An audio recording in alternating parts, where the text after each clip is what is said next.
evening, everyone. Welcome to the November 2025 Lake George School District Board meeting. It is 7 o'clock, so we're going to get rolling. In attendance is most of the board is here. Jeff Meyer will be a little bit late, and Rosemarie Earl is tuning in as a non-voting board member. So we will now go to the Pledge of Allegiance, and if you are able, please stand and join us in the Pledge of Allegiance. I pledge allegiance to the flag of the United States of America and to the republic which stands one nation under God, liberty and justice for all.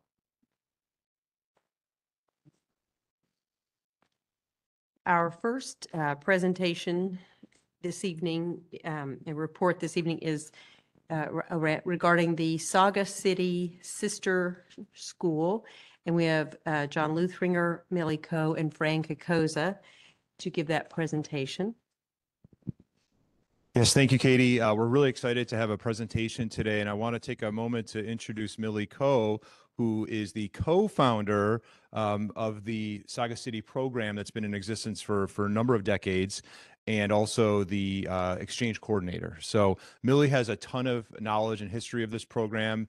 So we'll have a presentation today, and Mr. Kokoza and I and Millie will share some of the great things that we'll be experiencing, our students will be experiencing this school year. So we're just going to jump right in here.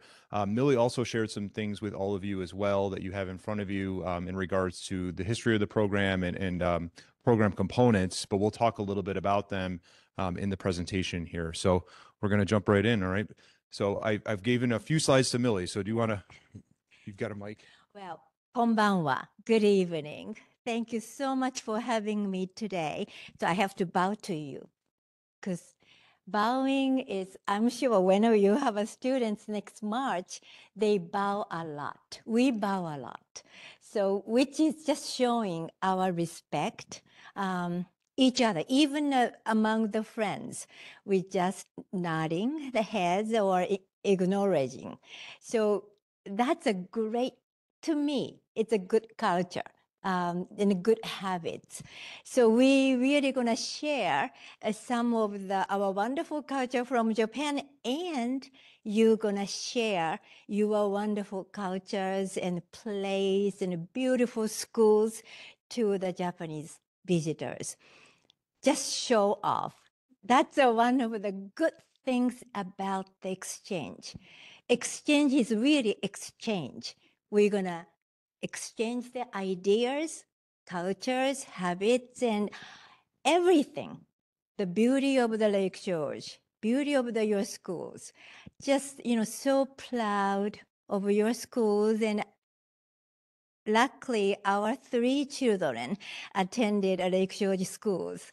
So I have a big attachment to the Lake George, and just you gave our kids wonderful educations. So I thank you for the Lake George.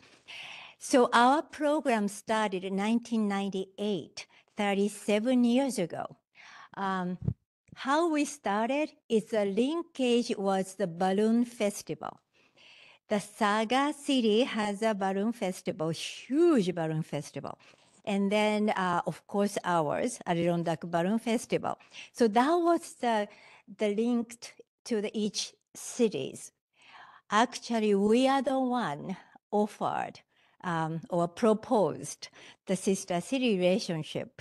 The city is, so we need a city of Glens Falls, so city of Glens Falls, and then we expanded it to the county of Warren, because the population in Glens Falls, as you may know, only 14,000.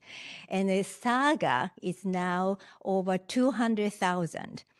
So it was huge differences. So they ask us whether you can find, there is another cities combined with, so we expanded it to the Warren County. But even though with the Warren County's population is over 60,000, but still that was fine. So we became sister cities.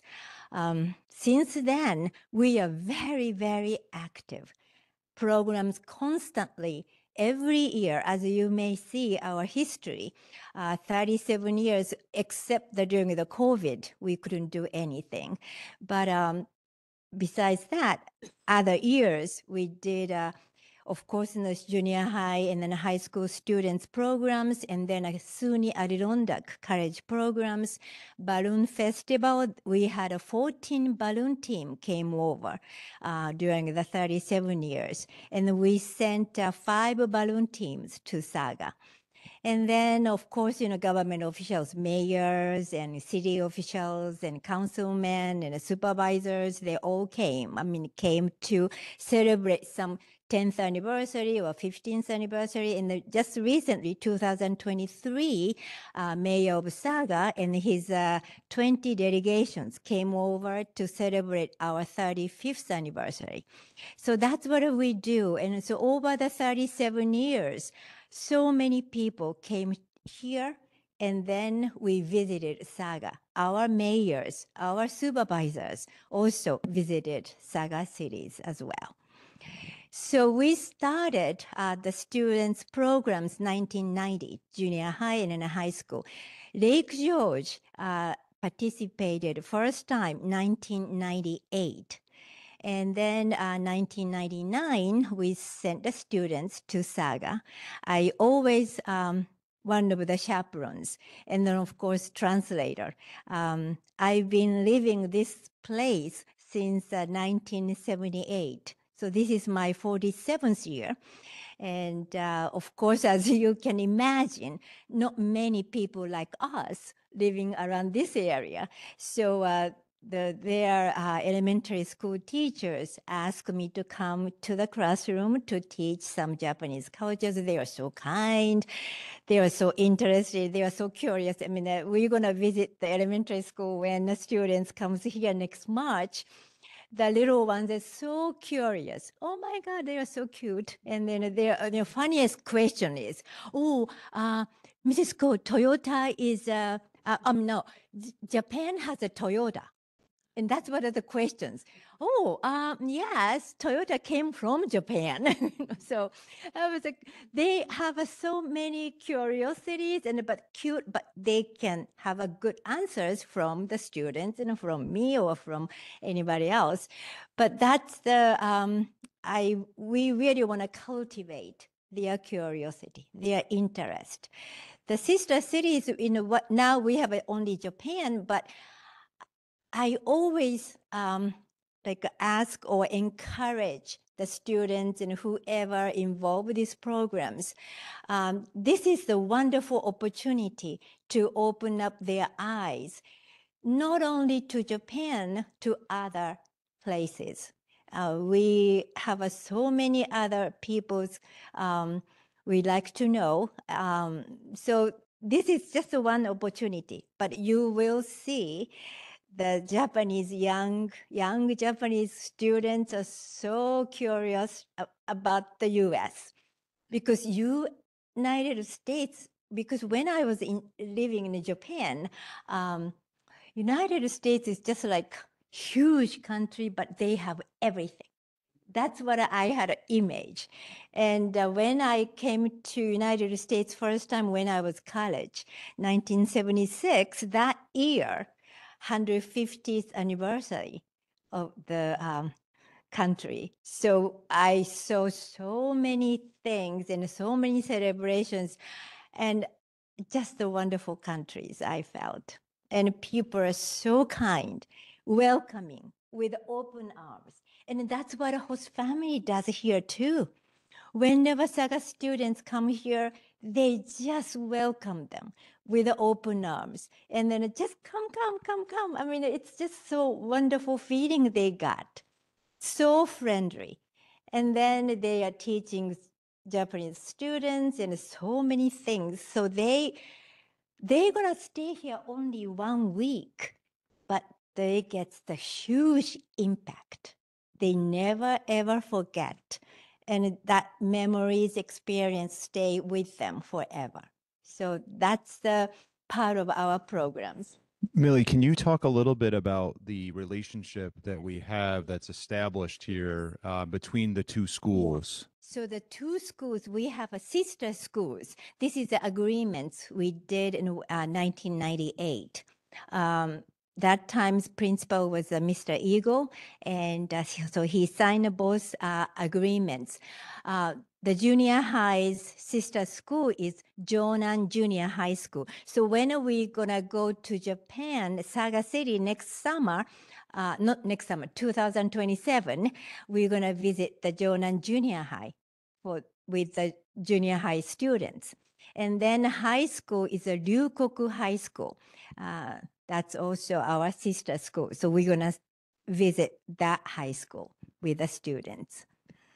There's some pictures here that I know Mr. Koza knows some of those students as well, for sure. Of course, right? This is from 2015 exchange.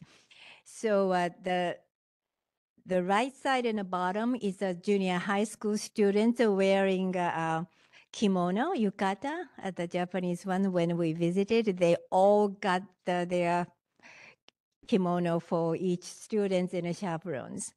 And then the high school students did some choreography. They learned how to use the brush and then Chinese characters. That's what they did. So that's the presentation. So this will be my third rotation with the Sister Cities. This one especially, Joe Kokoza is in the bottom picture. He's a little seventh grader. But I know that there's others in the audience that have sent their own children to Saga, and Mrs. Earl, as a chaperone, went to Saga. You know, it's a three-pronged approach for our school, especially our high school, in terms of world exposure. So we obviously have the support and dedication to our VISTA program, in which we take on an exchange student. We have our world language department and support of trips abroad, whether it be Costa Rica, Paris, or Barcelona, or other places in Europe. And then our third spoke, and most important, is especially supporting the sister cities. So I say it's most important because it only comes around every 7 years, 8 years, and we have to make sure that we maximize our exposure to the Japanese students for the short time that they're here, but also to our students, that they learn the most while our friends from Saga are here. So I think John's going to speak about the exchange. Or is that me? So as you saw on the first slide here, it's a 2-year commitment. The first year, so this spring, in March 26th through April 2nd, it's 7 nights. We will be hosting 20 Japanese students and 5 Japanese adults, teachers, from the 2 sister schools in Japan. So they'll be coming over here. Mr. Kokoza will talk a little bit about what those events look like. And then the following year, so June 2027, post-graduation, Lake George students and adults will go over to have a cultural exchange at the sister schools in Japan. So that will take place at some point after graduation. And again, it will be around 20 Lake George students and 4 Lake George staff members, plus Millie, who we will rely on heavily, I'm sure, to help us through navigating getting over to Japan and all of that wonderful experience. So it's a 2-year commitment. So we'll be focusing mainly on the spring in this presentation. So in terms of how do we maximize the time that they're here with us for the greatest exposure to our school community, but twofold for their experiences while they're here in America.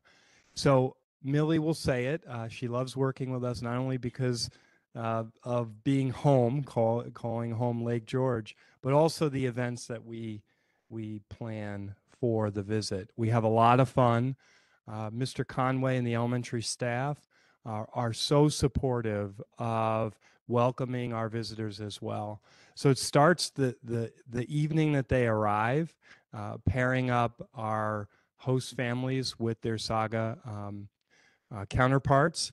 And the next day, we launch right into a fairly large welcome ceremony in the morning here at the high school, in which local and regional officials will be invited and dignitaries, along with all of our host families and our entire school, to welcome our visitors.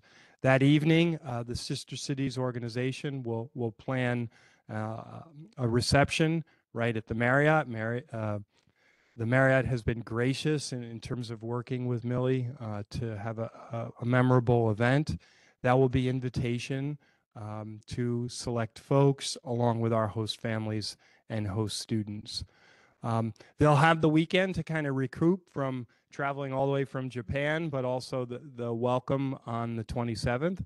And we'll encourage our host families to have whoever they're hosting, whether it be an adult or a Japanese student, to get to know the region, to especially get to know Lake George.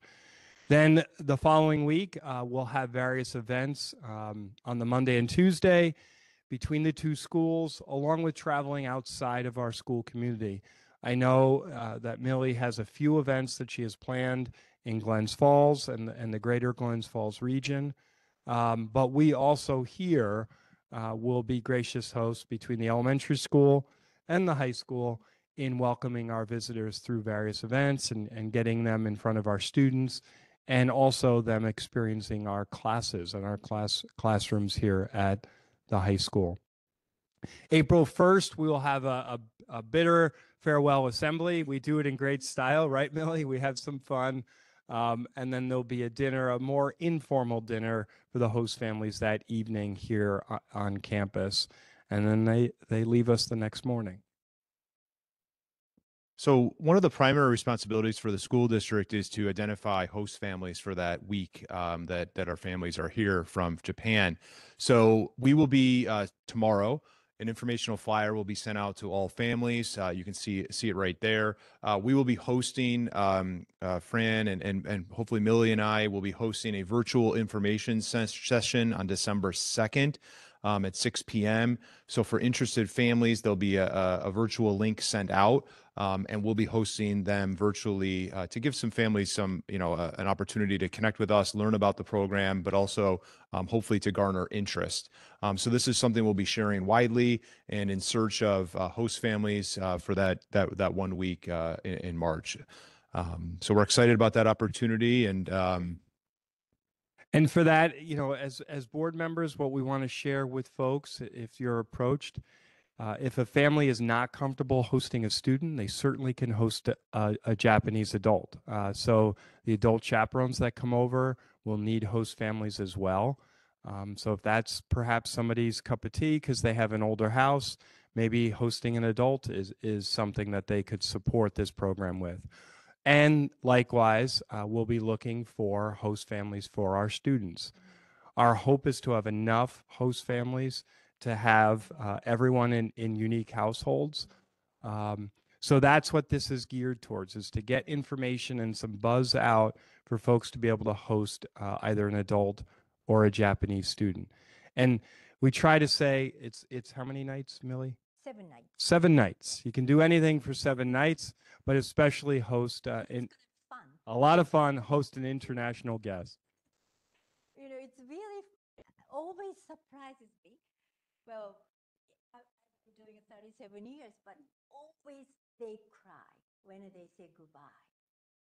Only 7 nights, but that impact is so much. And then they feel the students from Saga part of their family, and then the Saga students feel the host families, their mom and dad and the brother and sisters. So it's really interesting, feeling we can get. It's really hard to explain, but that's the one all host families get it. They always says the last day, Millie, we were so happy we did it. And then some people said, oh my God, we wish we could have done. So I hope we're going to have a great host families again. I'm sure you will. We will. So any last words, Millie? I want to thank you so much. Any questions from the board here? Please, any questions? Thank you so much. I'm even more excited now after hearing about this. Thank you very much. I don't have any questions, but thank you. Great. You're the best. Thank you, Millie. Thank you so much. Thank you. Have a good night.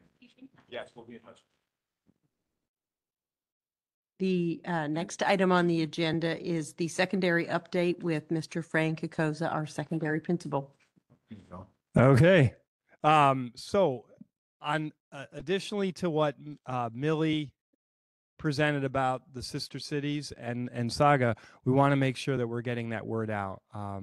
So there's no commitment to join that virtual Zoom, just to get information. So anyone you know, please encourage them. Debbie's going to shut her phone off for the third time. Master Schedule Committee. Some of the work going on at the high school. We have 26 folks right now at the junior senior high school who are spending a good deal of time sorting through a lot of information about potential new master schedules for the high school. One of the things as we navigate declining enrollment and our rich, robust program of studies, along with a decreasing staff size, is whether or not the current model that we have for a master schedule of a 9-period traditional 40-minute period day fits our needs. The type of learner, the type of student, the different programs that we offer for our students outside this building, along with our size, have all changed in the time that we've had a traditional 40-minute 9-period day. Way back when, about 19 years ago when I landed here, we did have a different master schedule. We actually had a unique schedule for 7th grade, 8th grade, and 9 through 12.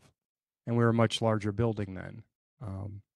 So this has organically grown up over the past, I want to say, 2 years or so as a need to start looking at. So with the support of John and especially Megan Coker, we've done a lot of work to get our volunteers on board with a committee. It started last spring. I've spoken about it. I'm sure John has apprised you as well of this. The summer with some research and further reading.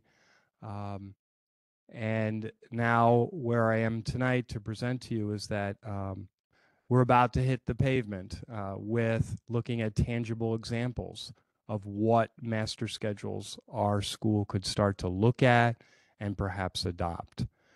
So in the coming weeks, if not a few months, you'll be hearing more from John and from Megan and I as this committee and myself start to make recommendations to our forum, our shared decision-making body, as to which schedule we think would be best for the high school to perhaps further investigate and implement in September. We're finishing up our concert season for the high school just in time for the elementary school to begin theirs. Additionally, our forum, our shared decision-making body, set the goals last month on Rock Solid and extracurriculars. So we are currently looking at the Rock Solid Leadership Program and how to retool that. So you'll be hearing more from me over the next few months about that. And then extracurriculars. You know, with declining enrollment, the number of extracurriculars that we offer has not changed. And many clubs are competing with each other. So is there a way to still focus on student development and student opportunities while offering all of the extracurriculars that we have, being mindful of the enrollment that we have? So our forum is looking at that as well. Additionally, forum is collating through our surveys about parent open house and parent visitation day. So you'll be hearing from me in the springtime as to any adjustments that we'll be making to our open house and parent visitation day. And so far, everything I've talked about is, again, through our shared decision-making body forum. Finally, I would be remiss if I didn't speak about Friday, December 12th. So Friday, December 12th is definitely coming together as an important date for Lake George schools. If you haven't, hopefully you're watching WMHT and PBS for the Ken Burns American Revolution series, which debuted Sunday night. And last night was part 2, and tonight is part 3. And God willing, I'll be home in time for that. It is DVRable and it plays again, John. So you can watch it.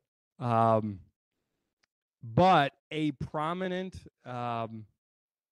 author and historian that is in the Ken Burns series, Rick Atkinson, is a significant voice during this series.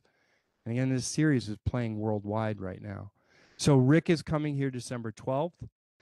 We have solidified the details of his morning visit. I hope you can stop by in the morning to see Rick in front of our students. That's going to take place on the 12th in the morning between 9 and 12. And again, you are free to come to drop by and see Rick interact with our students here in the building in the morning. At 3 o'clock, yes, outside on December 12th, a reenactor dressed as Henry Knox will get off a bateau in the lake and walk up Dog Beach, pretending to drag cannons, as Henry Knox did, and go up into Battlefield Park and have a commemoration of that event. And then at 7 o'clock, Rick will be here in the auditorium for a public Q&A. And he will, at the end, also sign books. Since last I spoke to you, a major development of that 7 o'clock event is WMHT is actually sponsoring the event and hosting the event. So we will have a WMHT TV personality come and do the Q&A, much like they do on their own PBS station here in our auditorium. So hopefully you've blocked out December 12th, and if any part of the day you could attend, that would be great, or all parts of the day. And that's my update, Kitty. Anybody have any questions? It's a lot of exciting stuff going on, and I deeply appreciate the work of our shared decision-making bodies and for all the things they do, and for the number of people who are committed to looking at the schedule. So thank you. Thank you for that report. Thank and to all the folks working on these Excellent. things. Thank you. Thanks. Jim, I didn't mean to skip over. We did a flip-flop of reports. So now the next item is the elementary report with Mr. Jim Conway, the elementary principal. All right. So early happy Thanksgiving to everybody. This past month, we have had a few different things happening at LGS that are worth noting.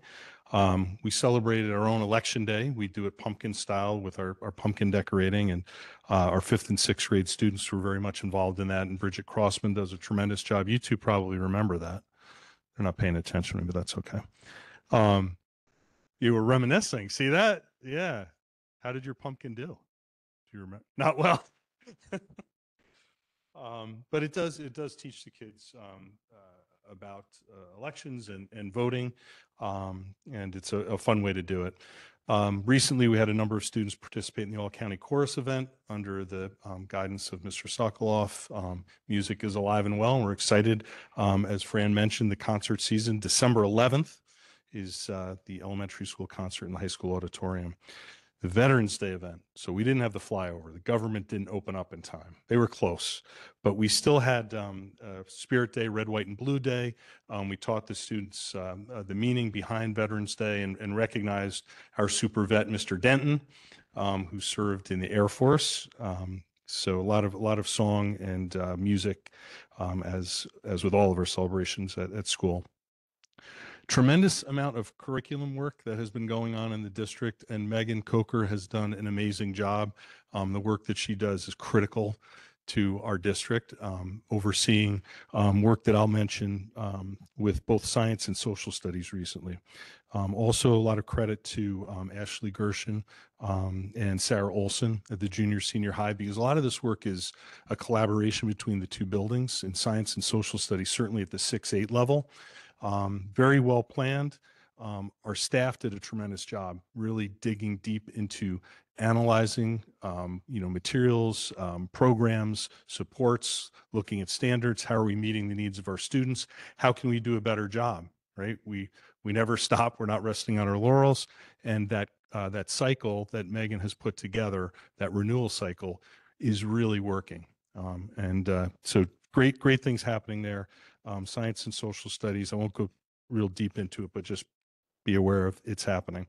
With MTSS, just a few things. I want to thank the board for supporting our attendance at the RTI at Work conference, where Mike Maddow spoke and John was there and Megan was there and Fran was at a recent one, but a number of us went. And again, with that goal to build capacity for the district as we move forward, right? We know we have some structures and systems that are in place and doing well, but we know there are things that we need to do a better job and pull things together. So thank you for the support and being able to attend those events. Book vending machine update. This is pretty cool. So, that was a student action team project from last year, and we have started to get books out to our kids, and the 3 areas that they're being recognized for are academics, high academic achievement and growth, attendance, and now we're getting into the positive character piece with our Laker Leadership Award. The criteria, so that when you see someone walking around with the Laker Leadership Award, Laker leaders are respectful, they have a positive attitude, make positive choices. They're responsible, proactive, take initiative, they put forth their best effort. Team players that work well with others, they treat others kindly. Laker leaders take on leadership roles in their classroom and or school. And they're all qualities or character traits that the students are working on in a combination of their Leader in Me habits lessons and additionally lessons that Zoe Chodak, our counselor, is pushing in her collaboration with our pre-K through first grade teachers, especially this year. So here's a cool thing. Our K through 2 teachers are nominating the students, but at 3rd through 6th, the students are voting on that classmate that they feel is deserving of that award. And they'll do that 3 times a year for each class in the building. And then finally, student-led conferences began today. And again, that's where our students take charge of that conference. They use their leadership binders to share what they're focused on, what their goals are, and relay that to their parents. And it was interesting.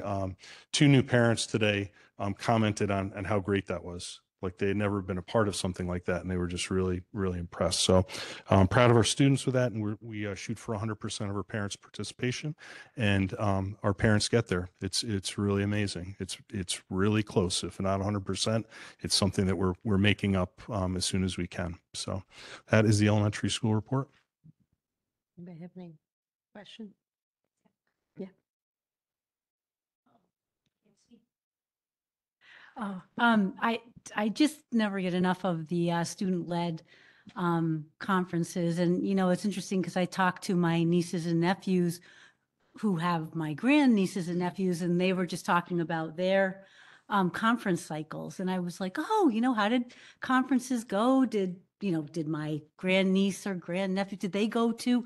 Oh, no, they stay home. We just go. And I end up having this conversation with them like, oh, geez, that's really too bad. And I just talk about, I don't know, that's brilliant. And I'm so glad we still do it. And just thank you for supporting that.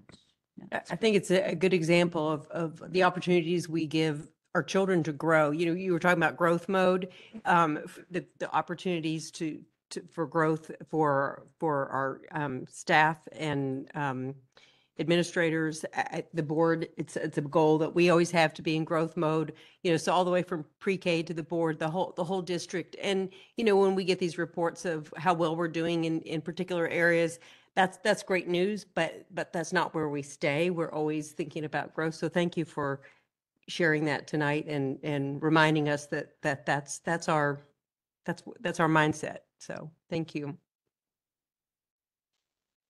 The next item on the agenda is our student board member reports with Annie Fish and Libby Pate. We have lots of good things to share. So first off, we had homecoming and the pep rally. Pep rally week is amazing. We had America Day, which was a big hit. The posters were top tier. And we also have the polar plunge coming up this Saturday. The theme is sharks and lifeguards. So Mr. Luthringer was talking to us about wearing little headbands with sharks on it. So should be very fun. Lots of students signed up this year, which actually like exceeded the school's fundraising goal, which was amazing. And for our class, the class of 2027, we have a basket drawing fundraiser going on right now with lots of baskets that were donated by local businesses and families that were willing to help our class. Our class is learning about interacting with the community by getting donations and selling tickets. Do you want to say that? Okay. So the English 11 research paper was lengthy, but it was really well. It taught us a lot of good skills that we're definitely going to need later on in life, going to college or otherwise. Yeah, so in regards to student life, there's a lot going on. As you guys probably know, our musical is The Little Mermaid this year. And we had our first audition preparation meeting. So it was really cool to see a bunch of people that are interested in auditioning and like all being there to sing together. It's just getting everyone in good spirits for auditions coming up soon. Those are the 1st and 2nd of December. And also with music, I was honored to sing the national anthem at the Fort William Henry at the Field of Flags event on Veterans Day. That was a wonderful event, and it was really cool to represent Lake George in that way. We also had a Broadway trip to see The Outsiders with the chorus and band. That was a really, really great day. We got to meet the cast and ask questions about life in the performing arts, and it was really cool to just meet such excelled people in that area. Yeah. The next thing was we had our senior high concert and it went great. Mr. Miller is the new band director and he's doing a great job. I'll just say that. And it was great. Yeah, I have area all-state this weekend. I'll be singing alongside Brooklyn Cornell and Marie Hull. That will be at Proctor's in Schenectady on Saturday. I'm really excited for that, to sing alongside lots of talented musicians from the area.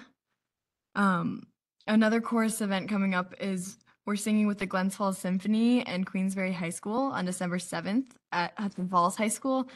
So that will be a cool opportunity to sing alongside a symphony and just to have that experience of singing with different people. It's always cool to meet people in music from other schools. The next thing we have was a junior in our class, Rory Linehan, qualified and he ran at the state championships in cross country. He finished in the top 11, which was very impressive. He's a very hard worker. Next thing is today, actually, we just had a Spanish immersion field trip to Boca Bistro in Saratoga, where we got to try different kinds of tapas and paella, and it was very good. It was really good. Yeah. The next thing we have is on Friday, December 12th, which I don't know if it's going to work anymore, but we have a connection with the elementary school to engage with student voices there, like Lighthouse team or other students that are interested in maybe when they get up here, like knowing what our position is and possibly wanting to do it. Yeah. And another way that we were looking to develop our role here on the board was to look at connecting with another New York school that had board members previous to this new law. And we were looking to reach out to Saratoga. We've been in communication with them briefly so far, but we actually sat with them at the conference that we had. And we were having a good time chatting with them, and we wanted to continue that conversation to just see how to like fully do this job to the best of our ability. Yeah, and that's everything we had. Any questions?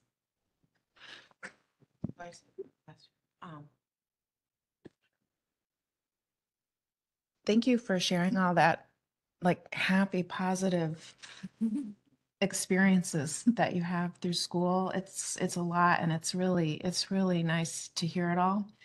And I'm curious, what is it like for you to sit back and take stock of all, like that's a big list of very interesting like exciting activities that you're really engaged with. And does it feel different when you have to sit down and think about it to report it to us versus just kind of going through it? I mean, how Yeah, does that affect you? it's funny because we have meetings with Mr. Luthringer, Mr. Kokoza, and they're like, "Oh, you should talk about your English project." And we're like, "Oh yeah, that was so cool." And like once we start brainstorming, it's like we have to like tone it back because we have lengthy lists, and like even as they're giving their reports, we're like, "Oh, we could have talked about that." Yeah.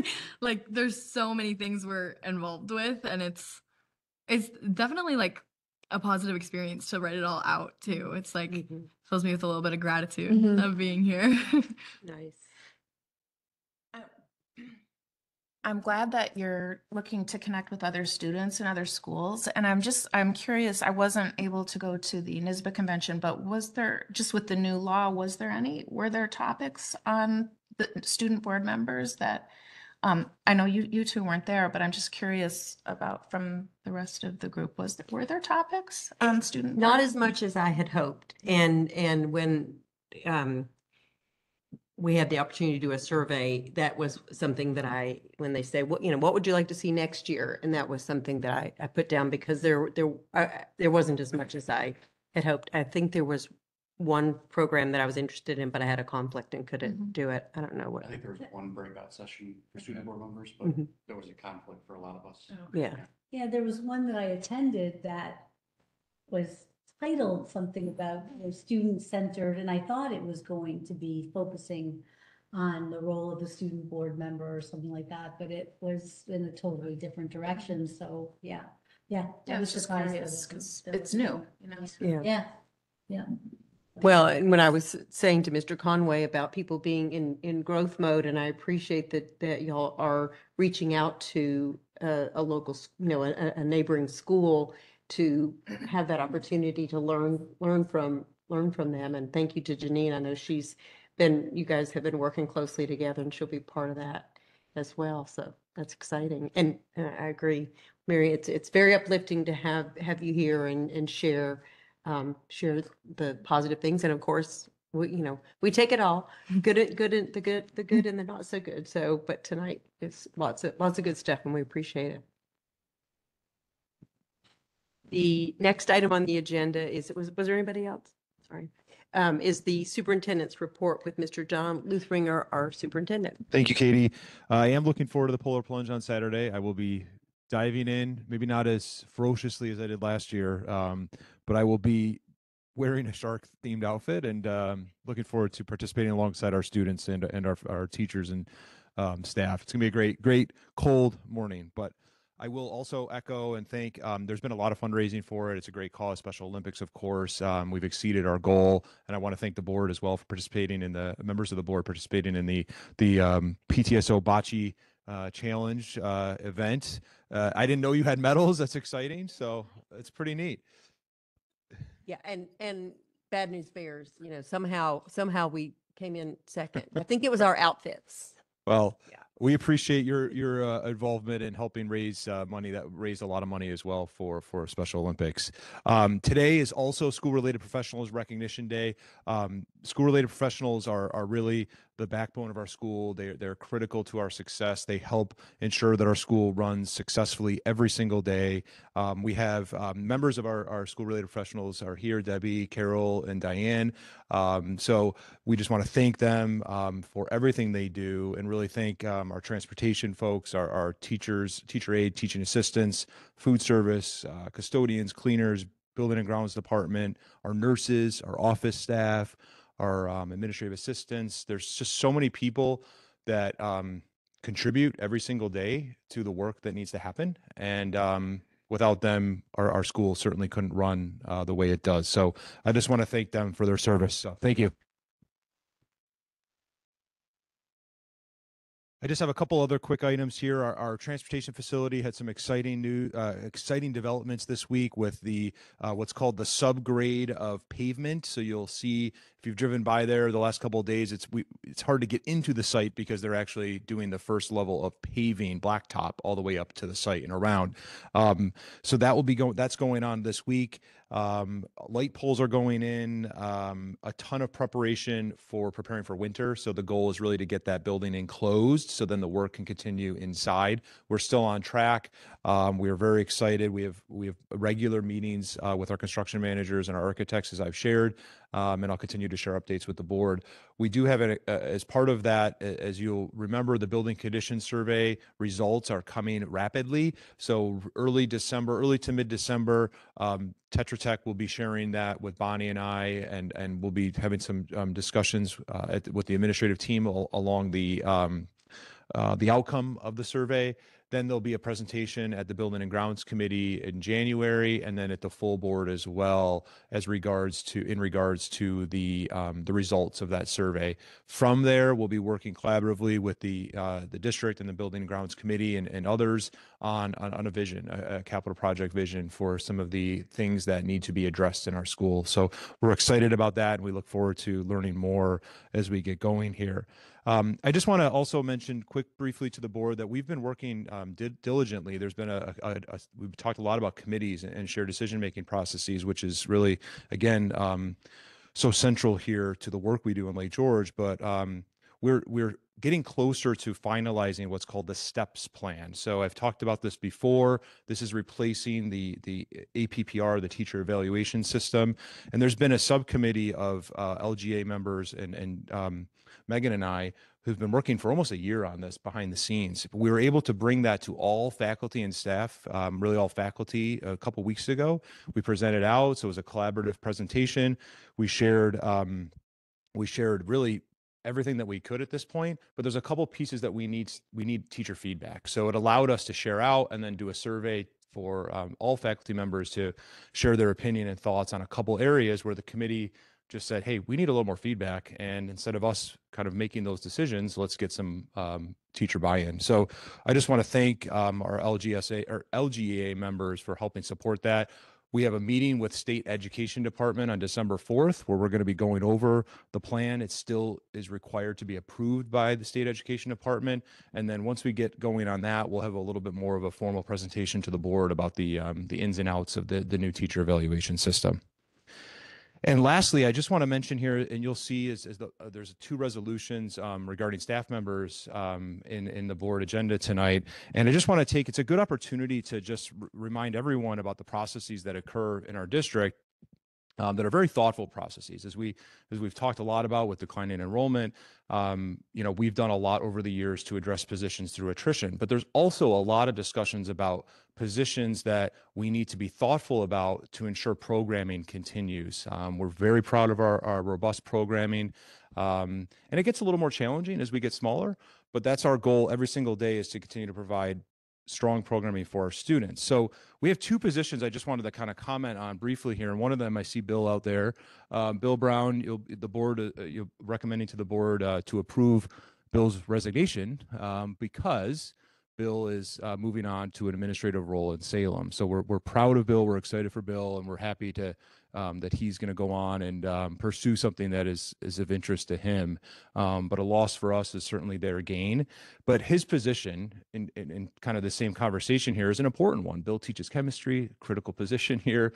And Fran's leadership, we've been working hard on a long-term replacement plan for Bill for the rest of the school year. So you'll see that in December. You'll see that we've been working hard to secure a retired chemistry teacher, and we'll also have an opportunity to have a student teacher as part of that. So the cooperating teacher, the supervising teacher, the retired teacher will be actually supporting, mentoring, and supervising the student teacher. And hopefully that will allow that student teacher to perhaps take over the program. So it's a unique out-of-the-box idea, but that's just one example of one strategy we're doing when a position comes up. And another one is with Brenda Hoffman as well. You're recommending action to approve Brenda as a per diem business teacher for the rest of the year. Brenda did retire. She's retired as of, I think, the 13th now. The board acted on that last year. But that's another critical position. We're very proud of our business program, and we did a thorough search because we know we needed to replace Brenda's position. But unfortunately, there's just a real lack of quality candidates that have coming out of colleges. So at this point, we kind of tabled that, and we worked with Brenda to bring her back to create continuity of programming for our students for the rest of this year. We're still actively looking for a replacement. But these are just two examples I wanted to highlight because as positions continue to come up, we've got to get creative. We work hard on that, but there are going to be positions that we need to just replace because of programming needs. So in these cases, that's our plan for these two, and there'll certainly be others as they come up. But I just wanted to kind of share a little bit about behind the scenes work, and it's a lot. It's a lot of work to ensure things continue to move in the right direction. So thank you. That's my report.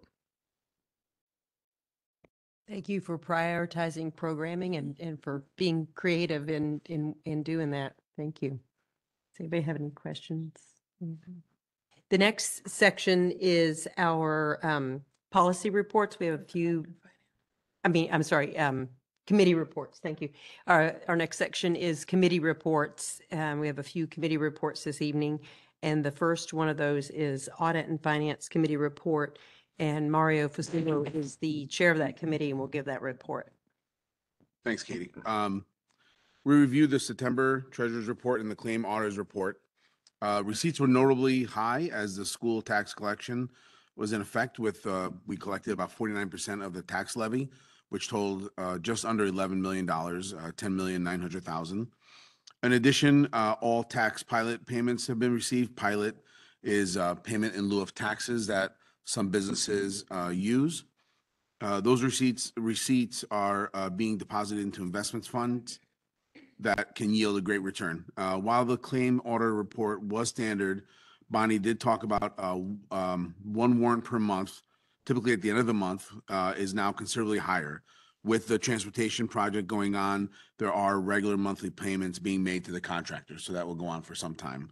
Those, that is item C and D in the consent agenda. We had a extensive presentation on the potential impact of the tax appeals, and this included both commercial Article 7 petitions and SCAR petitions. SCAR is Small Claims Assessment Review. So it talked about some key pieces of each process, who's involved, what their purpose is, the procedures, typical timeframes, and the potential limitations and impact on the district. So over the last 2 years, we did experience a notable increase in petitions, largely due to reassessments conducted by certain towns. A review of the SCAR petitions, Small Claims Assessment Review, outcome from the last 2 years showed that the refunds to the petitioners averaged about 50% of what their original impact was. That totaled about $11,000. So the original impact could have been 22. We were at about 50%. So right now there's 19 Article 7 petitions, which the Article 7 is commercial property. They take a lot longer to resolve. Right now, our potential liability is $478,000. Doesn't mean that's going to be that, but that's what we're exposed to. While full refunds are uncommon, the district is working with legal counsel to determine the most effective approach to resolve the petitions with minimal financial impact.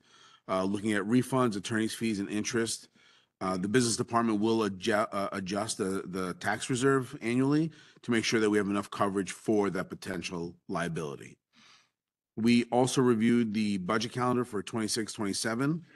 We recommend for adoption at the meeting. That is item G.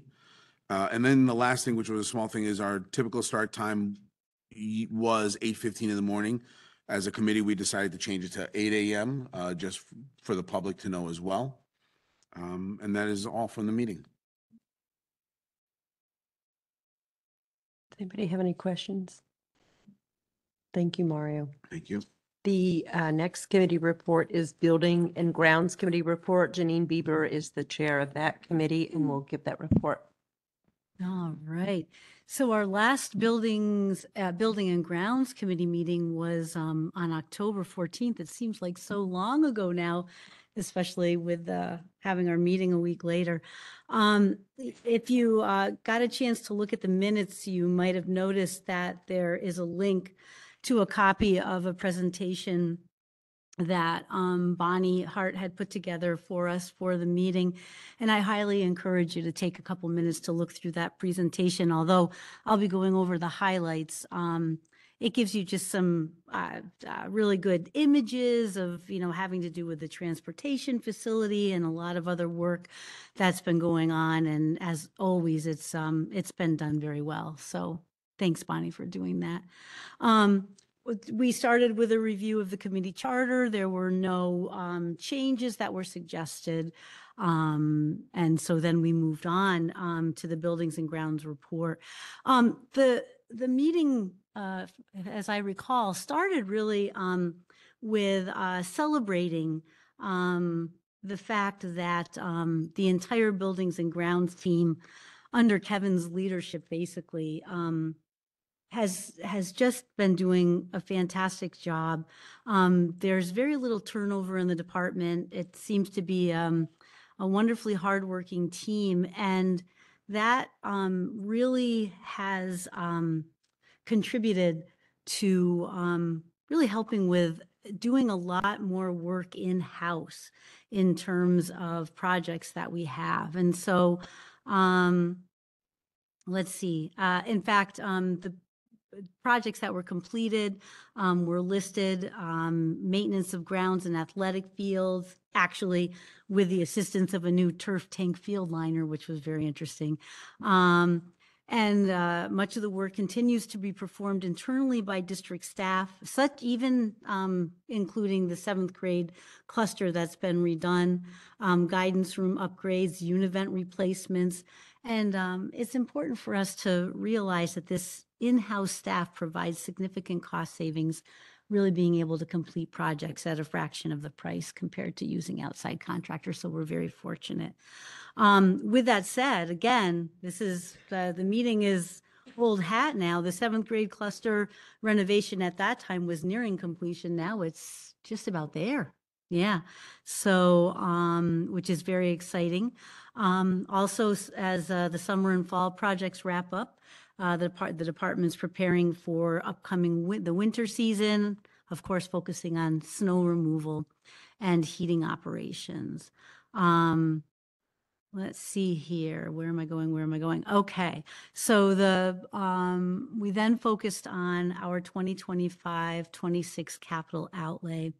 And that had received full approval from the state following the submission of all the required paperwork.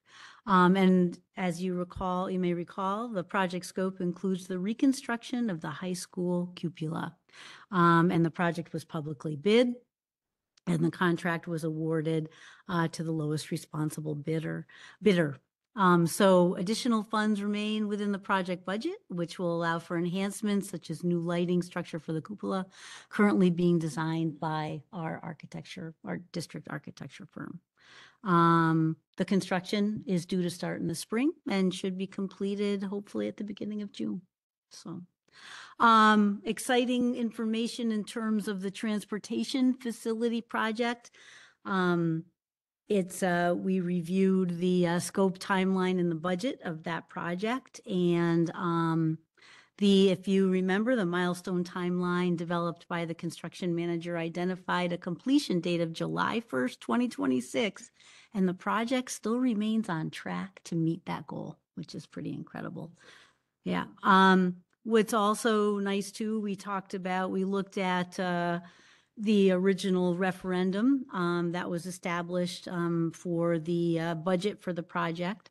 And with a reminder that the original bids actually came in under budget. And the hope is that without any unforeseen changes or additional expenses, that the budget will, even though we have quite a ways to go, looking at hopefully the project coming in at or below budget. So that's exciting. last thing was future planning. Oh, I also wanted to mention too, let me back up a little bit with the transportation facility. There are other parts of the project that are being looked at. For example, looking at having a usable, safe walkway from the actual transportation facility down to the track and other areas of the field. So that's there's some ideas. I believe the architecture firm is looking at trying to come up with some ideas to develop a working pathway there. As far as future planning, the last thing we talked about was the potential proposition for the purchase of 2 buses, one to replace the existing daily use handicap bus and another to replace an older diesel bus with a gas-powered bus.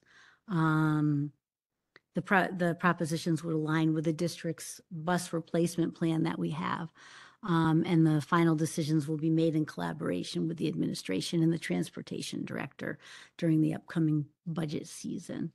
Also, John already mentioned the fact that Tetra Tech is finishing up the building condition survey, and we will be looking at those results in January. So that will help us prioritize future project scopes. And also the last thing that we talked about, we discussed future planning for the existing bus garage, including determining our needs and aligning job scopes for the space, which may involve renaming and repurposing it for maintenance, storage, and parking. And that was the overview of the meeting. So any questions? I just have one question. I'm just curious, the paths that you're talking about being developed between the bus garage facility, transportation facility, and the athletic area, are we talking about like paving paths versus like crush? So I'm just thinking about assistive devices and.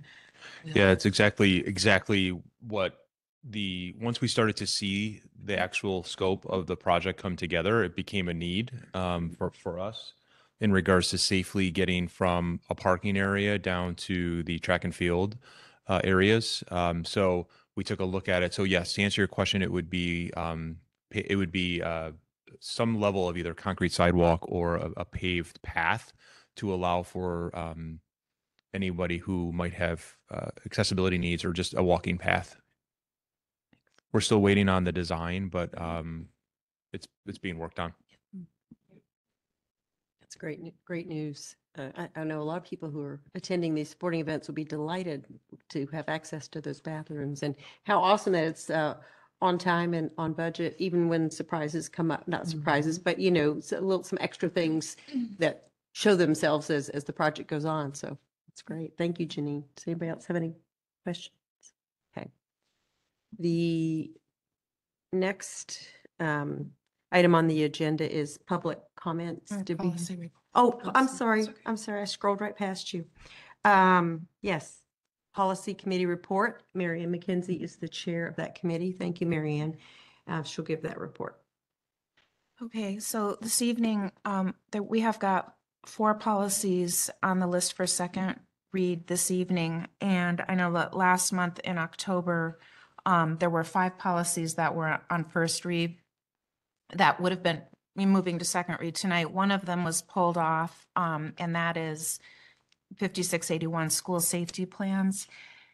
That is instead under first read because since last month, Erie One BOCES, our policy services, provided us with another update. And so I'll get into that in a moment. But just to explain, so we've got 4 policies under second read, and each was reported out on last month.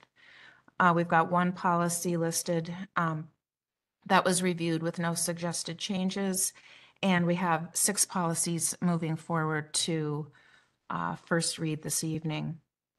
And in addition, the policy committee met in November this month and on the November 3rd. And the minutes are attached to the agenda tonight. And so I'll just kind of go down and review the policies that are listed under first read. and a few extra comments as well. So policy 6580, remote working, that was, we had one minor suggested revision where we changed, I think, one word. I think we changed any to all. And it was just to provide more precise meaning for the language. Back to school safety plans, the one that was relocated to first read, that's 5681. As I said, Ari Bosi has provided an update on this policy, which reflects recent legislation requiring school districts to formalize a cardiac emergency response plan to respond to a sudden cardiac arrest event on school property or at any school-sponsored event. Policies and procedures regarding sudden cardiac arrest must be included in the building level emergency response plans and the district-wide school safety plan. School safety training for students and staff required in the district-wide school safety plan must now include training in sudden cardiac arrest. And in addition, the district-wide school safety team may provide first aid, CPR, and AED training for all relevant staff. And AED is automatic electric defibrillator. Is that correct? Automatic AED. I think it's electrical defibrillator. Sounds right. So the new policy content, basically, if you look under letter W in the policy, that's where the new material is reflected. And when we discussed this in our committee meeting, one of the things that we ended up looking for some clarification on and having conversation around is, the need to really be cognizant and thinking about school events that are off sites and prioritizing, when it's important to send an AED, prioritizing more remote locations over perhaps an offsite location where they're very likely to have an AED of their own. And so that was a good conversation, and just to bring that to the forefront of thinking and planning and prioritizing. The next three policies under first read have a lot of overlap. This is, I'll start with 5640, smoking, tobacco, and cannabis marijuana use. And we had a lot of discussion and all of these policies were reviewed per our routine manual review. These were not updates from Erie 1. You had multiple suggested revisions in 5640 that included some wordsmithing, and other suggestions addressed inclusion of, like, widening the scope to include synthetic cannabinoid products in the policy scope. We are suggesting to expand and improve the definition section. A suggested revision to address exceptions for people who may be certified patients who may consume medical cannabis in accordance with the New York State Medical Cannabis Program. And expanded scope of the prohibition of promotional items and advertising beyond tobacco to include cannabis topic as well. The next policy is 6150, alcohol, tobacco, drugs, and other substances as it relates to staff. There was some wordsmithing suggestions and a suggested revision, again, to address exceptions for certified patients who may consume medical cannabis in accordance with the New York State Medical Cannabis Program. And then the next one is 7320, alcohol, tobacco, drugs, and other substances as it relates to students. Again, and it's really the same. There was a lot of overlap, wordsmithing suggestions and a suggested revision to address exceptions for certified patients who consume medical cannabis in accordance with the New York State Medical Cannabis Program. The next policy is 7420, sports and the athletic program. There were also some wordsmithing suggestions here. One qualifying revision to reflect the challenges in acquiring certified or licensed officials to officiate every competition.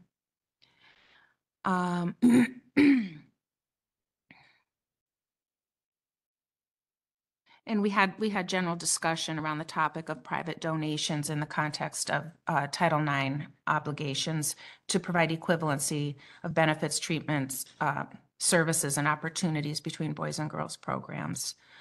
We didn't make any suggested substantive change to any language there, but that item had been labeled with a heading of booster clubs, and it was broader than that, so we suggested to take that heading out as unnecessary. And then there was one policy, use of email in the district. We had some conversation that required follow-up on that, and you'll expect to see that at the December board meeting. And then the last policy, hazing of students, we ran out of time to discuss it, so we'll be looking to have that conversation at our next meeting in January. I think that's it. Any questions? I have a suggestion. Policy 5681, school safety plans, before it moves to second read, I think it would be a good idea to spell out the acronym AED in That's a good parentheses idea. and also CPR. Because we've tried to everywhere we can to always spell out the what acronyms are, just to be clear. So if we could add those Yes. to the AED and CPR before it moves to second read. And that's not spelled out in the policy, it sounds like. Okay. Usually the practice is to spell it out the first time it appears, and then, either write the whole word and then put the acronym in parentheses or one way or the other. But I couldn't find it in there. After you were asking me what does AED mean, I looked for it and I couldn't find it spelled out. Okay. And if it is already, then we don't need to do No, it. we'll double Okay. check and we'll Yeah. follow up on that. And I Thank mean, I you. think almost everybody knows what CPR means, but I think to keep things consistent, it's a good idea to do that with CPR as well. Thank you. So you're welcome. Thank you. Does anybody else have any questions? Okay. Now, our first public comment period, and we don't we have a sign-up sheet for public comments, and that is to keep us organized. If you don't have the opportunity to sign up, you're still welcome to make a public comment. We do that so we have identifying information so we can get back to folks who speak at public comment. If anybody has joined us remotely and you have a comment or a question, you can email that to boe@lkgeorge.org, and the board and superintendent will get that, and we will get back to you as soon as we can. Was there anybody who had a public comment that didn't? The first section is regarding items on the agenda, and we have a second period that is regarding any other topic. So do you? I work here at Lake George, the teaching assistant, and I want to give kudos to the Saga City program. My girls were in 8th and 9th grade, and we had a Japanese student live with us for a week. Naomi is her name, and my girls still keep in contact with her. And they are looking forward to, in maybe a couple of years, when we save some money, to go and visit her. So just wondered, I think that's awesome that we keep that tradition going here, George. Thank you. Thank you for that. Is there anybody else?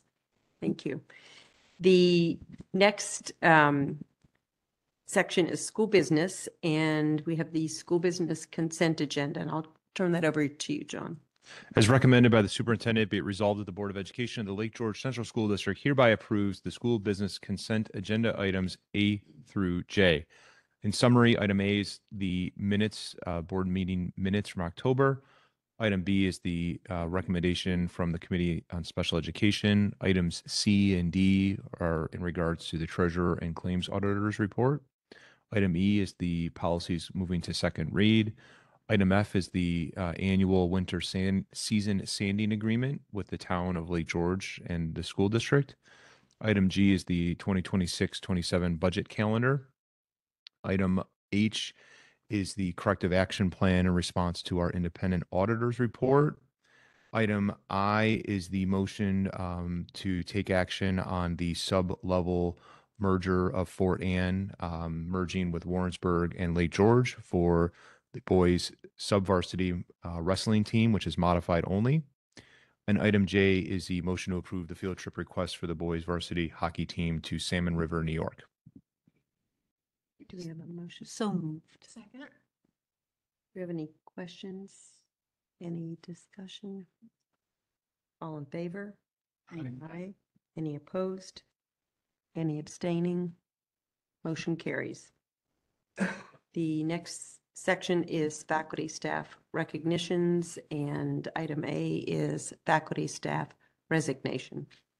As recommended by the superintendent, be resolved that the Board of Education of the Lake George Central School District hereby accepts the resignation of William Brown as a chemistry teacher in the science education tenure area effective January 4th, 2026. Do we have a motion? Do we have a second? Do we have any questions? Any discussion? No. Other than thank you and we'll miss you. Yeah. Um, Thank you. All in favor? Aye. Any opposed? Any abstaining? Motion carries. The next item is faculty staff consent agenda. As recommended by the superintendent, be it resolved that the Board of Education of the Lake George Central School District hereby approves the faculty staff appointment consent agenda items A through F. In summary, is a motion to appoint Emily Poole to the permanent position of administrative assistant. Item B is a motion to appoint Jennifer Blaze Muncy to the probationary position of full-time bus driver. Item C is a motion to appoint Brenda Hoffman as a long-term substitute business teacher.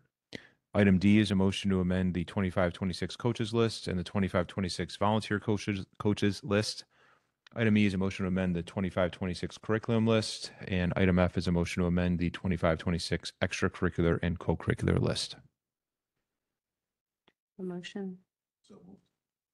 Second. Any questions? Any discussion? All in favor? Aye. Any opposed? Any abstaining? Motion carries. And welcome to the folks who are new. The next item on the agenda is board comments and discussion. And the first of those items is the New York State School Board Association convention update. And a few of us had the opportunity to attend that in October. We had Rosemarie Earl and Janine Bieber, Mike Fish, and I, along with John Luthringer and Bonnie Hart, were there. And thank you very much for, it's wonderful to have administrators attend with us and take advantage of the learning opportunities, being in growth mode along with the board. So thank you.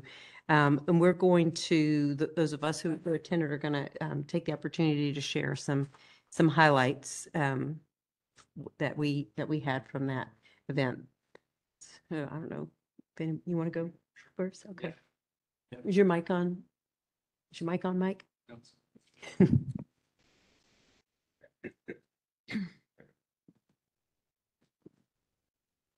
Thanks, Katie. Yeah, so this was my first conference. Thought it was very well done. And John, Sarah, Bonnie, everyone, thank you for keeping us organized and on track and getting us where we need to be on time. So certainly my first one, I enjoyed it. Had the opportunity to take part in several different breakout sessions.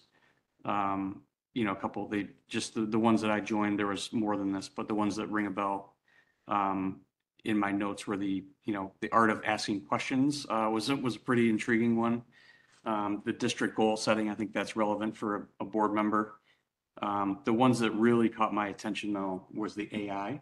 And I know there was previous sessions in previous conference years, but I was intrigued by that. And I think, I think just career-wise, board-wise, school-wise, everyone has the skeptical, a little bit of a skeptical view and a positive view. Everyone's kind of mixed on it right now, but just looking at it from the lens of how it impacts school districts now and in the future, it wasn't kind of a fearful presentation. It was more of how can it enhance schools? How can it enhance classrooms? How can it enhance IEPs, planning and instruction, even grading for teachers, just to free them up for, additional resource time with hands-on with students. So I thought that was pretty eye-opening to me. So one of the notes too, I think that came out of the AI was they kept referring to it as kind of the teacher co-pilot in the room, what that's going to look like. And I'm sure every year that's going to get more fine-tuned, the AI portion, but I found that one really, really good. So that was kind of the highlight of the sessions for me. But the one takeaway, and I've been talking about this since the conference, and I think some other board members who were there too, was Tim Shriver. I was thoroughly impressed with his keynote address, with the Dignity Index is the name of that's the name of the commercial product. But if anyone doesn't know what that is, I encourage you to take a look at it. But this guy, Tim Shriver, it took me about halfway through to connect the dots of who Tim Shriver was. But he was a very eloquent speaker and just really brought the whole room together. And since then, at least for me personally, I've been certainly applying some of the things that he was talking about. So if you get a chance, check out that keynote from Tim Shriver. I thought that was well done. And I got a chance to finish watching Steve Hartman's closing remarks, which I think he's on I can't remember which national network he's on, but tells some really great stories. And he kind of brings it together with scholastics and school districts in New York State. So I think that was probably my biggest takeaway was the Dignity Index in Tim Shriver, along with the AI.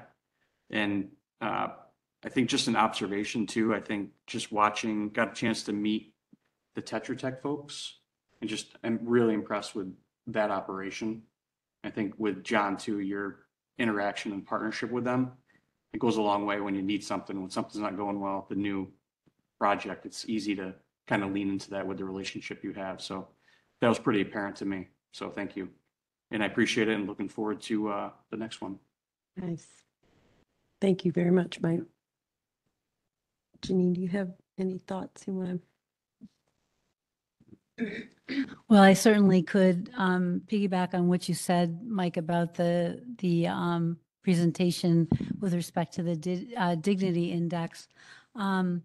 You had mentioned that, it stayed with you and you've been applying it, in terms of maybe just everyday life. And I feel the same way. I mean, even in terms of how I look at relationships with family and friends, even if we have different opinions about things. I don't know if it's one of the rare presentations where information really it not just sticks with you, but it just kind of sinks in and starts to become a part of you. And I really appreciated that. It was so powerful.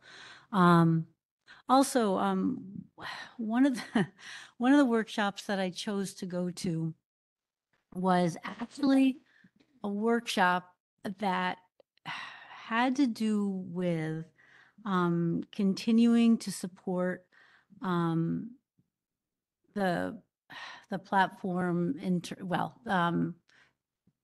continuing to support diversity, equity, and inclusion in our educational setting.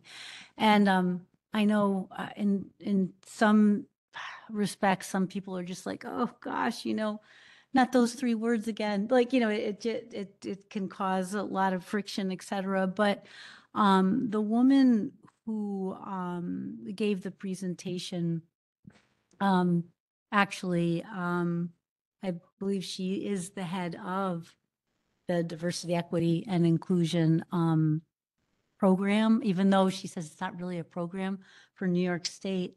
And it was really refreshing to have someone remind us of what that really is. And the fact that, as just all of us in this room right now, there is a diverse population and we would all have different needs and different circumstances. I don't know. I think it was I think it was a really good reminder that terms can be pigeonholed and we can, use them against each other. And yet these terms are just so much more vast and cover so much more territory. It was a good reminder. She did an excellent job.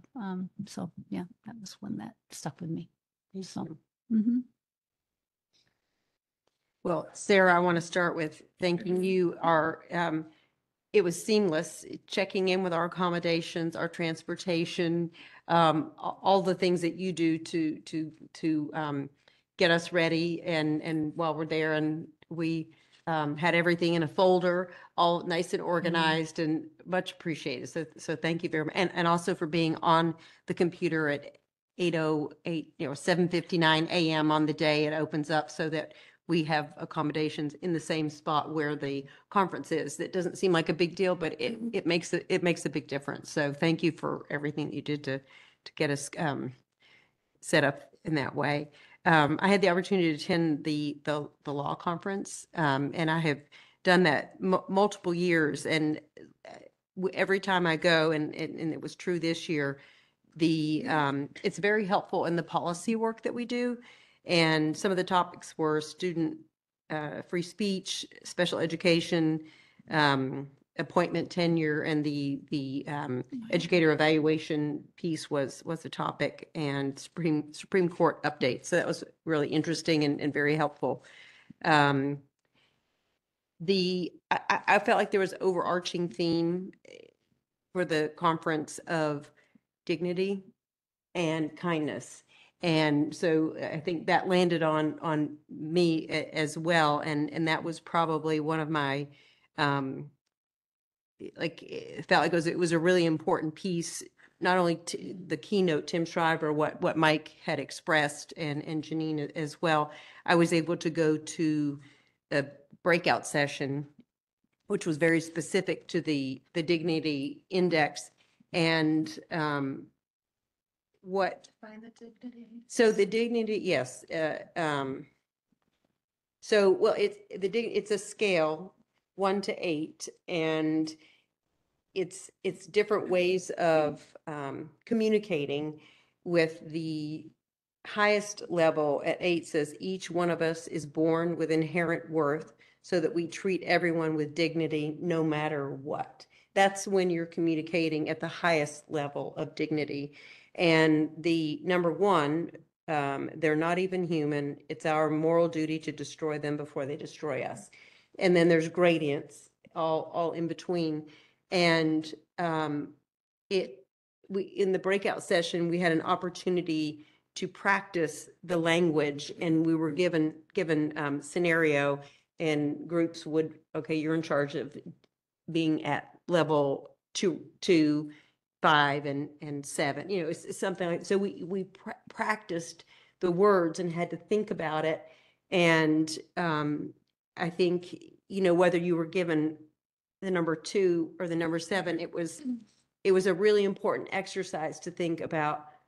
Because sometimes when you're in the heat of the moment and that anger and somebody's coming at you, your brain might go to that number 2. And the more you practice, like you were saying, it's become part of you. The more you practice the words, I think the more your brain starts to live in that space. What's that old expression? Like, thoughts become words, words become deeds, deeds become who we are. And it has really, like, it had a very profound effect on me, and I've really thought about it a lot.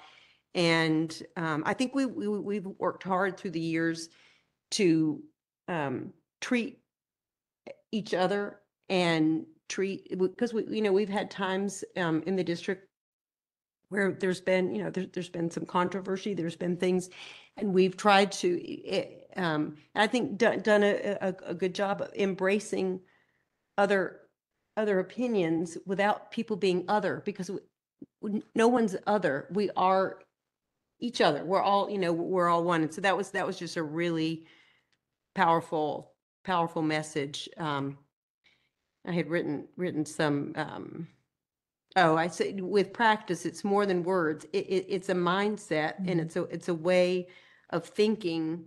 There's a way of thinking behind the words, a way of being. So, yeah, so that was really, really powerful for me. So that's, yeah, I think that was my main highlights.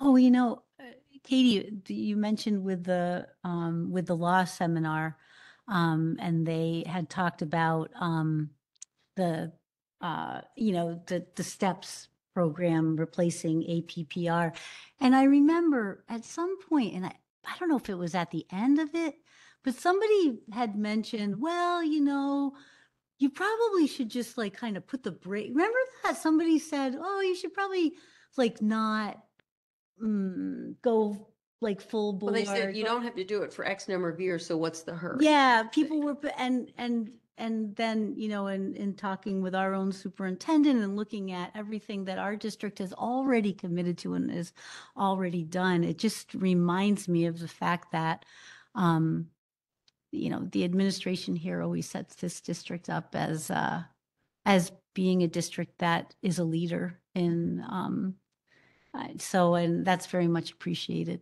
So. Thanks, Jeannie. And I don't know if either of you have highlights that you wanted to share.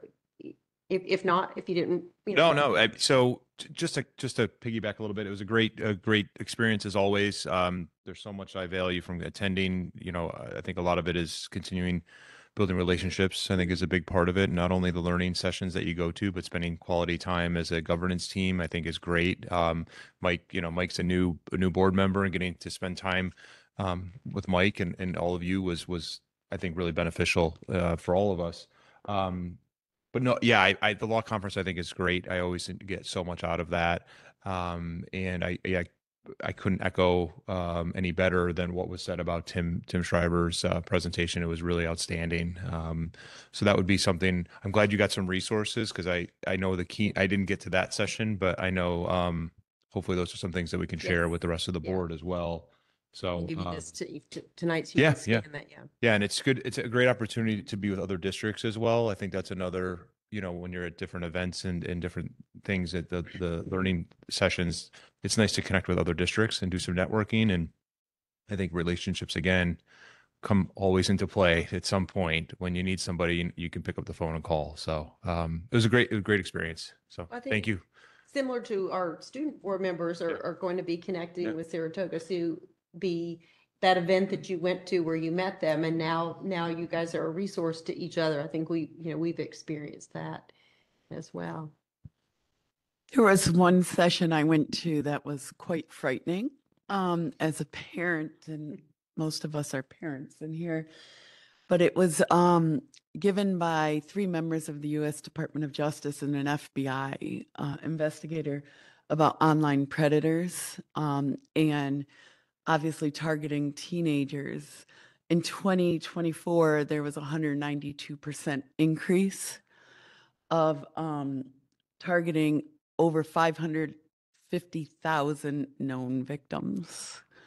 So that was frightening. They talked a lot about financial sextortion, which is $200.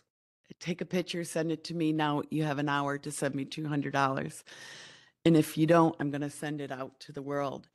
And they're seeing a large rise of suicide due to that.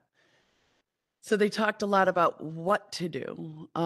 Kids are feeling safe, more safe now than when we were kids, because they're in their bedrooms with their cell phones doing this. When I was a kid, we didn't even have any of that.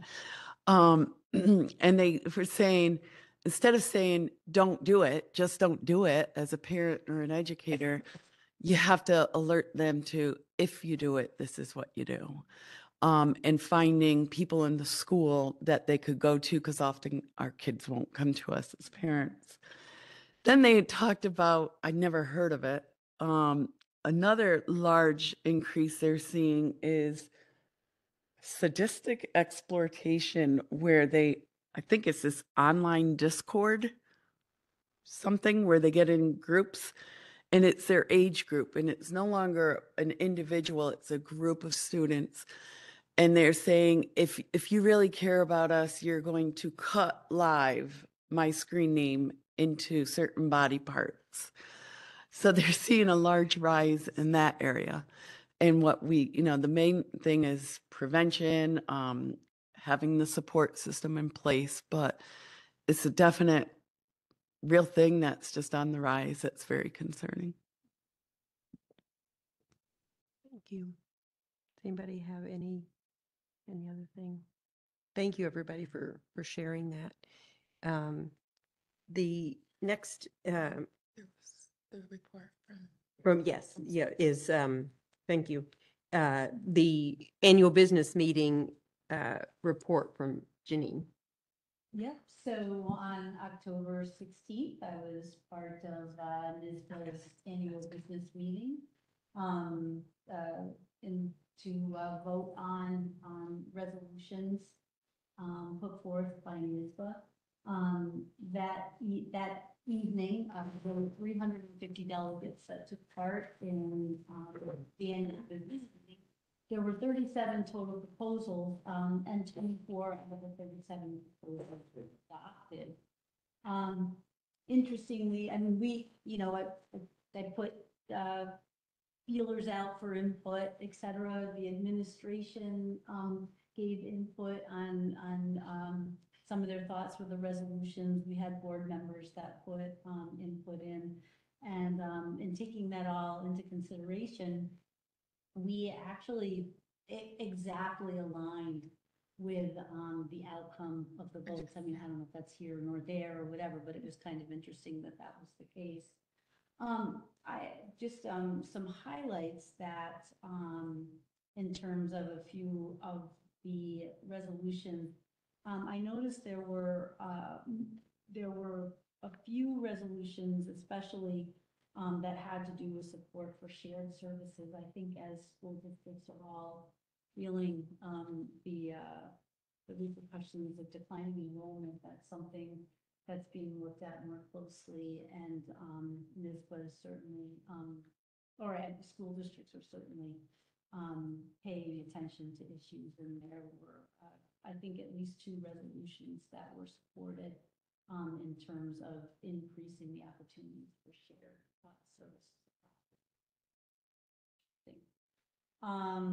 Also, there were a few resolutions that had to do with continuing to support the opportunities for remote meetings, continuing to use technology. So that that seems to be something that was important.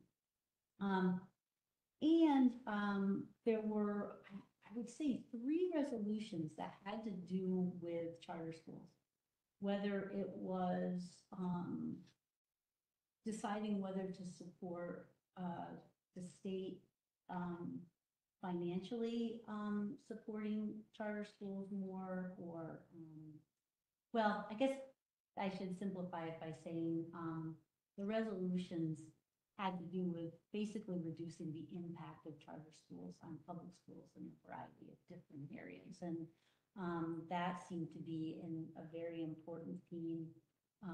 And of course, those resolutions were supported in terms of, focusing on funds still being available for public schools and not being supported with charter schools. Too. The other thing I want, there was a resolution actually that wasn't supported, and the reason why I'm mentioning it is because it was an interesting conversation. It was a resolution that had to do with removing. Well, let me back up. When we get the resolution sent to us, NISBA sends us this lengthy packet. It gives us the resolution, and then it gives us NISBA's stamp on the resolution, and you can read all of that, etc. And then we share that information amongst ourselves and come up with our own decisions as to how we want to deal with each resolution. Well, one of the resolutions that was put out there was actually asking that NISBA, when they send us the resolutions, they don't put any of their input on the resolution. So they just send us simply the resolution, nothing else. And we make the decisions from there. And the conversation was interesting. What actually made me feel good, especially coming from a school district that's steeped in committee tradition. The overwhelming response to that resolution was, hey, wait a minute. We set up committees for a reason, and the committee feedback, shouldn't be something that's considered a negative or that should, persuade a district one way or the other. But it was an interesting discussion, and it came around to really supporting, no, look, it's, the committee feedback is significant, and we need to support the committee work that NISBA does. And that was very good to hear from many districts that that was very important to them. So indeed, that resolution was voted down quite, well, almost unanimously, really, but it was an interesting. Those were just some of the highlights. Thank you. Thank you, Janine. And thank you for highlighting that one, because that is really important to have that, because we rely on the expertise of the variety of committee members that do review those and tell us why they do and don't support one. There was actually one of the things that the committee recommended not moving forward that I supported, and the reason the committee didn't support it was it was just that it was because they didn't define what elementary school was. But I felt like it was too important to not go through. And you said what ended up happening with that one was they changed some language. They amended some language, and it did move forward because yeah. It was a good reminder of the importance of our own community work that we do here in this district. So. Yeah. Thank you. Well, thank you very much for doing all that work for us. Anybody have any questions? Only 6 hours this year. Oh, Thank you Oh, for attending. gosh, no, really. It was really quite. the next item on the agenda is the second public comment period. Do we have any folks for that? Okay. Seeing none, we'll move to the next item, which is proposed executive session. The Board of Education of the Lake George Central School District proposes entering into executive session to discuss collective negotiations of the Lake George Staff Association, pending litigation, and superintendent mid-year evaluation. Do I have a motion? So moved. Second. Any questions, discussion? All in favor? Aye. Any opposed? Any abstaining? Motion carries. And we do not anticipate taking any action in executive session.